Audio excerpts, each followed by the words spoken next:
հող էր հայցում, խավարին կարկառած ձեռքով իր քարը, և լույս էր հայցում խավարից իբրև դեղ աչքերին իր կույր, և մահու պես գունատ շրթերով շշնջում բառեր մարմարե, երազում էր խոնջենք ու արև, և սիրո աղբյուրներ մաքուր։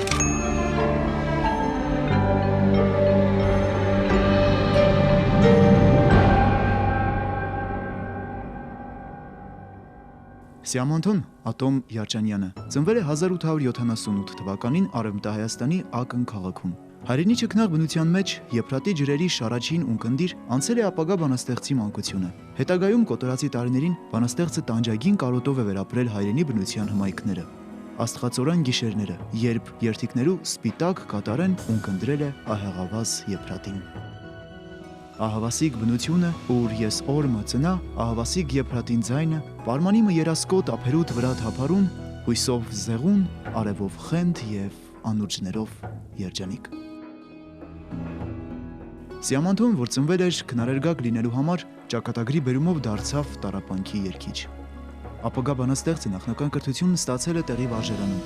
ապա ընտանիքի հետ տեղափոխվել է Կոստանդնուպոլիս։ 1894 թվականի օգոստոսին տեղի են ունենում Սասունի ապստամբությունը և կոտորածները։ Սուլթանական կառավարությունը նոր ջարդեր է սանձազերծում Պոլսում և Գավառներում, այդ թվում նաև Սիամանթոյի ծննդավայր Ակնում։ Այդ որտեղից թնդած այդ դուցազնորենը, պայքարը, վրեժը, ցասումը։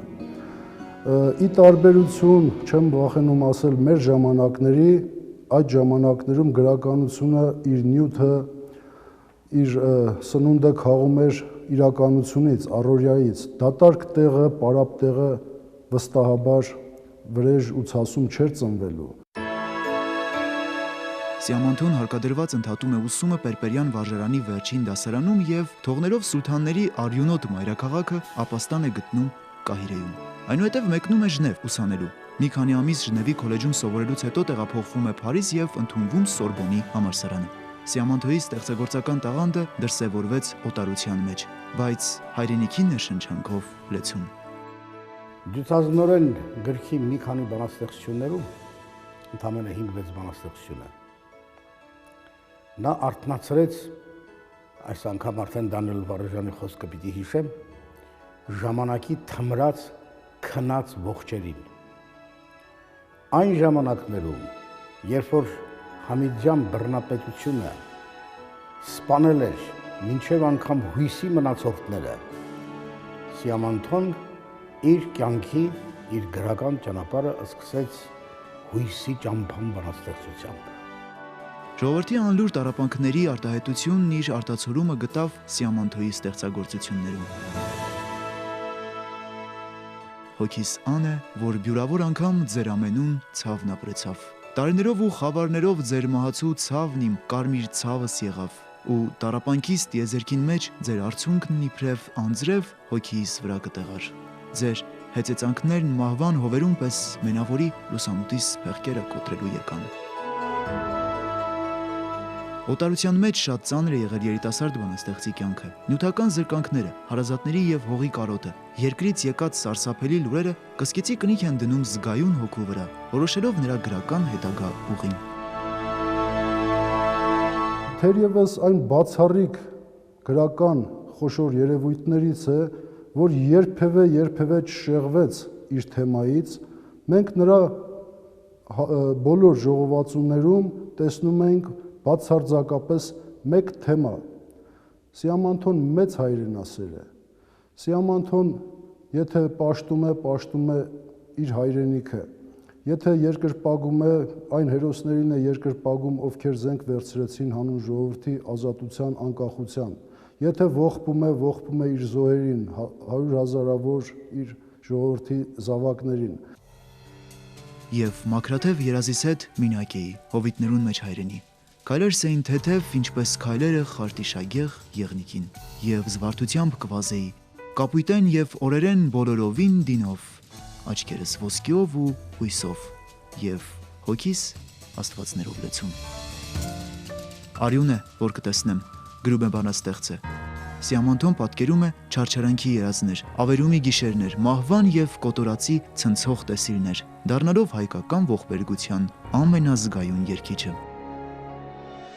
Գիշերեն մեջ են արյուններուն ալիքը կբարձրանա, սարերուն հետ շատրվաններ ուրվագծելով, եւ ամենեն կողմե սոսկումով կսուրան հալածված նախիրները հրդեհվող ծորյաններուն մեջ են։ Փողոցներուն մեջ մորթված սերունդներ կտեսնեմ եւ ամբողներ անպատմերի սիրածութենե դարձող։ Արևադարձային տաքություն մը կբարձրանա, հրդեհի տրված ազնվական քաղաքներեն։ Երևակայական էին Սիամանթոյի հերոսները, իսկ այդ երևակայությունը հիմնված էր իրականության վրա։ Իրականում արդեն սկսված էր ազգային ազատագրական շարժումը, ֆիդայական շարժման տեսքով, բայց Սիամանթոն, որ եվրոպական կենտրոններում էր ստացել իր կրթական եւ գաղափարական դաստիարակությունը եւ հատկապես Ժնևում դարձել էր հայ հեղափոխական դաշնակցության երթվյալ հավատարիմ զինվորներից մեկը, գաղափարական մեծ լիցքեր էր պարունակում իր ամեն բանաստեղծության մեջ, իր ամեն ելույթում։ Ու անոնք հսկայաձև ռահվիրանները մարմարեղեն հույսին իրենց ակրաններու տակ հրաշեք դաշույններ տրորել են եւ աչվներեն արհավիրքմը արցակելով ավերակներու քարողիիմը վրա օրմը ըսին ինձի։ Սիամանթոն տեսնում էր նաև իր ժողովրդի գեղեցիկ ապագան, քիչ մը լույս, քիչ մը կյանք, քիչ մը սեր եւ քիչ մը երաս։ Այս էր բանաստեղծի հավատանքը։ Ավետիք Իսահակյանը Սիամանթոյի կյանքից հիշում է հետևյալ դրվագը։ Մի անգամ Սիամանթոն Իսահակյանի մոտ ընթերցում է իր սիրային բանաստեղծությունները։ Նուրբ ու գեղեցիկ զգացումները հիացմունք են առաջացնում։ Այնինչ Սիամանթոն տխուր էր։ Նա զայրացած հակառակ վարպետի միջամտության պատռում է ոտանավորները։ Իմ գրիչը իրավունք չունի ազգային ողբերգությունից զատ ուրիշ թեմաներ երգելու, ասում է բանաստեղծը։ Սիամանթոն մեր պոեզիայի հայդուկն է, արևմտահայ պոեզիայի ֆիդային է։ Ինչպես ասենք ֆիդայիների կանոնադրությունը մենք գիտենք, չէ՞ չգրված, որ իրավունք չունի ընկերուհի ունենալ, կին ունենալ, տրվել որևէ գայթակղության, ֆիդայու երթումը, պաշտամունքը իր հայրենիքն է, իր կինը իր հրացանն է, իր անկողինը սարերն են, ձորերն են, իր բարձը ժայռերն են, քարերն են, ճիշտ այսպես էլ Սիամանթոն միայն որդեգրեց հայրենասիրական թեման, դա դարձրեց իր պոեզիայի հիմնական շարժիչ ուժ ու առանցք։ Սիամանթոն կարող էր բանաստեղծության վերածել կյանքի բոլոր գեղեցկությունները, եթե ապրեր պատմական այլ ժամանակահատվածում։ Նա ազգային կյանքի երգիչն էր, քաղաքական երևույթների ու տրամադրությունների արտահայտիչը, քանի որ արևմտահայ իրականությունն ինքնին այրվում էր քաղաքական կյանքով։ Քաղաքացիական ու ստեղծագործական ազնվությունը բանաստեղծին մղում է դեպի համաժողովրդական ցավերի աշխարհը, կտրելով նրան բանաստեղծության մյուս բազմաթիվ գրավիչ ակունքներից։ Պիտի նկատենք, որ Սիամանթոն որոշ բառ պատկերներ, ինչպես օրինակ հույս, գաղափար, նպատակ եւ այլն, գրում է գլխագրով,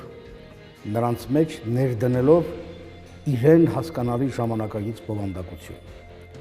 Ամփոխ դյուցազնորեն գրքում նա ստեղծում է ամբոստացողներու քարավանի հավաքական կերպար։ Այդ կերպարը հայ ժողովուրդն է, հայությունն է։ 1909 թվականին Սիամանթոն մեկնում է Ամերիկայի Միացյալ Նահանգներ, որտեղ լույս է ընծայում բանաստեղծությունների նոր շարք, հայրենի հրավեր, որը հայրենադարձության յուրատեսակ կոչ էր։ Վերադարձեք, որդիներ, ձեր գութանին եւ վարորին ժանգը նորեն սրբելու, թող նորեն ձեր հնադարյան հայրենի հողը ծաղկոտի, թող ձեր հունձքերն հովտեհովիտ ծովերուն պես տարածվին։ 1911 թվականին Սիամանթոն կրկին վերադառնում է Կոստանդնուպոլիս, որտեղ քաղաքական մթնոլորտը փոքր-ինչ մեղմացել էր։ Այդ շրջանի նրա պոեզիայում չարչարանքի տեսիլները տեղի են տվել հոգևոր Հայաստանի կերպարում ուրվագծելով ազգի գոյության ու հարատևման հեռանկարը։ Եթե Ռաֆուց ծնունդ առավ մեր ազատագրական շարժումը, պատկանյան, ալիշան եւ գլխավորաբար Ռաֆի, մասնավորապես նրա կայծեր վեպից ծագեց մեր ֆիդայական շարժումը, այսինքն եթե Ռաֆուց ծնվեց ֆիդայական շարժումը, ապա ֆիդայական շարժումից ծնվեց Սիամանթոն։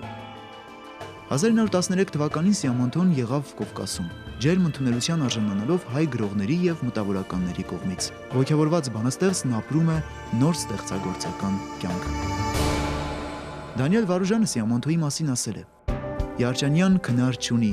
իր երգը կոփյուն մնա, զոր մեր նախնիքը նավասարդին տոներուն կհնչեցնեին իրենց աշտեն զարներով վահաններու ոսկեցոլ կումբին։ Իր երգը ռազմի շեփորին երախեն արտահոսող մարտահրավերը, որուն ունկնդիր այսօր Վիրգիլիոսի հետ եւ Տանդեի գրիչով հիացմամբ լի կսենք։ Պատիվ ըրեք փսեմական քերթողին։ Ժամանակին Դանիել Վարուժանը երբ բնութագրում էր Սիամանթոյի կամ Ատոմ Յարջանյանի քերթողությունը, նրա համար բնորոշ էր համարում միակողմանիությունը։ Կիկլոպ մնե քերթողը, վիթխարի միակնանի, ասում էր Վարուժանը, նկատի ունենալով այն իրողությունը, որ Սիամանթոն իսկապես ունի մի հզոր լուսարձակ, որ կենտրոնացնում է հայոց ողբերգության եւ հայոց հերոսականության վրա։ Սիամանթոն միշտ նյութական կարիքի մեջ էր, գրում է Ալեքսանդր Շիրվանզադեն։ Միևնույն ժամանակ ինչ որ ձեռք ներընկնում անմիջապես ծախսում էր, առանց վաղվա մասին մտածելու։ Բանաստեղծ էր ոչ միայն իր տաղանդով, այլև սրտով։ Ժողովրդի ազատագրության համար մղվող կռիվը բանաստեղծն արդարացի եւ սրբազան է համարում։ Մեր սուրը պիտի ապրի կյանքն ստեղծելու ու գաղափարի գահը կառուցանելու համար։ Մեր սուրը պիտի ապրի փրկության եւ ազատության արեգակներուն ի խնդիր, կյանքի համար, հույսին համար արգասաբեր հողին եւ մայրական Հայաստանին համար։ Մենք նրա սերնդակից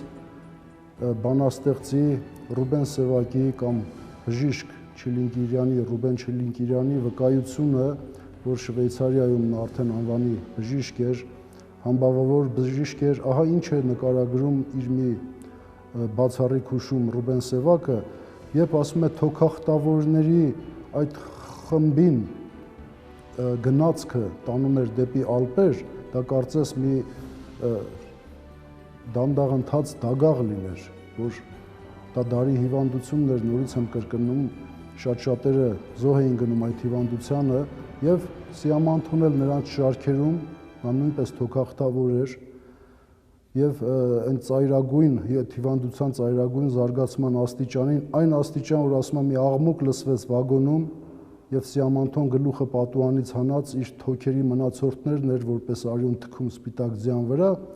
բայց եկեք տեսեք այնպիսի հզոր ներքին ուժ ու էներգիա ուներ Սիամանթոն, որ շարունակ այդ նոպաների ջղագրգռության ընթացքում ոտքերը զարկում էր գետնին եւ կոչում էր, կրկնում էր ես պիտի ապրիմ եւ ինքը իրեն բուժեց իր մերկ մարմինը ձյուների, սառույցներին տալով, շարունակ իր ջերմաստիճանը չափելով, այսինքն սա սնապարծություն չէ, ես հակված եմ մտածելու, որ ինքը այնպիսին էր, ինչպիսին իր պոեզիան էր։ Նա միակն էր թերևս այն սակավ բացառություններից, որ անբուժելի համարվող այդ հիվանդությունը այն էլ զարգացման վերջին ստադիայում կարողացավ հաղթահարել մնաց իր պոեզիայի նման կուռ ու կառուցիկ, ցավոք զոհ գնալով իր լավատեսությանը, նորից եմ կրկնում, նա այն մոլորյալներից էր, որոնք հավատացին Օսմանյան կեղծ սահմանադրությանը, եղբայրության, հավասարության կոչերին։ Ավետիք Իսահակյանը մի առանձին քնքշանքով ու սիրով էր խոսում Սիամանթոյի բանաստեղծական ու մարդկային բարձր հատկանիշների եւ առաքինությունների մասին։ Նա բոլորովին այլ տիպի բանաստեղծ էր, յուրահատուկ, ուժեղ, բայց ոչ Վարուժանի նման բազմալար ու ֆոլու։ Սիամանթոն հայ ազատագրության երգիչն էր, եզակի իր գրելավոճով, բայց քնարը մի իշխող տոն ուներ, ինչպես զինվորական նվագախմբի հաղթական սիմֆոնիան։ Հայության ջարդերը հանդուրժող եւ մինչեւ իսկ ժողովրդասպան դահիճներին խրախուսող մարդկության նկատմամբ իր շիկացած ցասումը բանաստեղծը խտացնում է Կիլիկյան քստմների դեպքերին ականատես օտարուհու շուրթերից արտաբերվող մեկ նախադասությամբ. ով մարդկային արդարություն, թող ես թքնեմ քո ճակատիդ։